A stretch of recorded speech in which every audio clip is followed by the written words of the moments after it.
Health corner विश्वास का दूसरा नाम।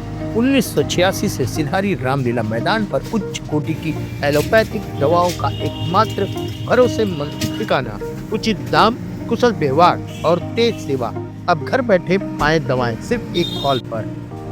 हेल्थ कॉर्नर, आमिर एजाज साहब के साथ आपकी सेवा में। संपर्क करें 9935906912।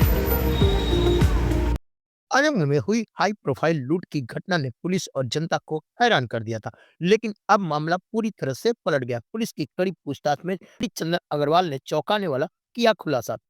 बताते चले कि चंदन अग्रवाल ने स्वीकार किया कि अपनी बहन से 3 लाख रुपए कर्ज लिया था, जिसे उसने ट्रेडिंग में लगा दिया था, लेकिन व्यापार में घाटा हो गया और पैसा डूब गया। बहन को पैसा वापस न देना पड़े, इसके लिए उसने लूट की झूठी कहानी गढ़ी और पुलिस को गुमराह किया। वहीं इस पे पुलिस अधीक्षक हेमरानी मीणा ने बताया कि चंदन अग्रवाल ने झूठी लूट की सूचना देकर पुलिस को गुमराह किया है। पुलिस ने मामले की जांच शुरू कर दी और चंदन अग्रवाल के खिलाफ विधिक कार्रवाई की जाएगी।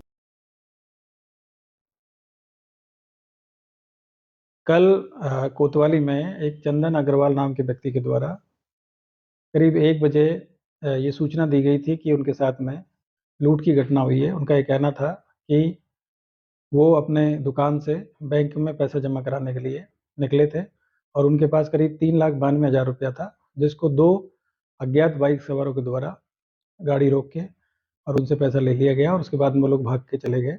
इसी सूचना पर थाना कोतवाली के थाना प्रभारी, क्षेत्राधिकारी और एसपी सिटी और मेरे द्वारा घटनास्थल का निरीक्षण किया गया और वहाँ के सीसीटीवी और घटनास्थल का मुआयना किया गया, जिसमें ये घटना प्रथम दृष्टया संदिग्ध प्रतीत हो रही थी।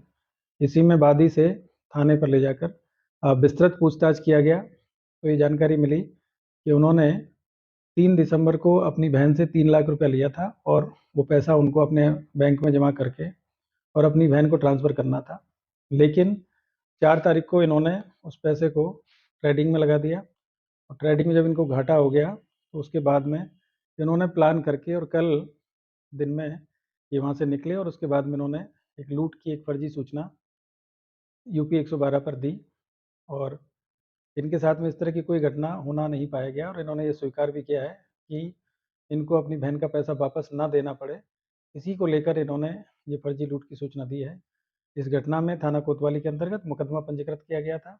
उसमें जो भी साक्ष्य मिले हैं उसी के आधार पर इसमें आगे की विधिक कार्रवाई की जा रही है और वादी ने चूँकि इस घटना की झूठी सूचना दी थी, तो इनके विरुद्ध भी पुलिस को झूठी सूचना देने के संबंध में विधिक कार्रवाई की जा रही है।